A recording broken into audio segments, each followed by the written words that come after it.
এক গরিব মেয়ে হালিমা কিন্তু খুব সুন্দরী ছিল। একটি পরিত্যক্ত হাভেলিতে একা কাজ করছিল।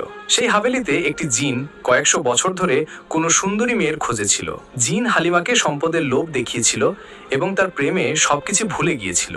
সে নিষ্পাপ মেয়েটির সাথে যা করেছিল তা দেখলে আপনার আত্মা কেঁপে উঠবে।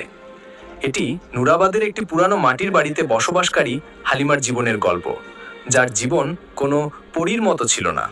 তার মুখে নিষ্পাপতা এবং চোখে আলো ছিল, কিন্তু পরিস্থিতি তার হাসি চুরি করে নিয়েছিল। তার প্রতিটি দিন ছিল একটি সংগ্রাম। অসুস্থ মায়ের যত্ন, খালি পাত্র, ভাঙা ছাদ এবং মনে আশার শিখা। হালিমার মা ফাতিমা বিবি ছিলেন একজন নেকদিল মহিলা, কিন্তু গত 4 বছর ধরে অসুস্থ হয়ে বিছানায় পড়েছিলেন। শরীর জরাজীর্ণ, ওষুধের টাকা নেই এবং কোনো নিকটাত্মীয় কাছে আসতো না। ঘরের খরচের কোনো উপায় ছিল না। অনেক রাত ক্ষুধার্ত পেটে কেটে যেত, কিন্তু হালিমা কখনো তার রবের কাছে অভিযোগ করতো না।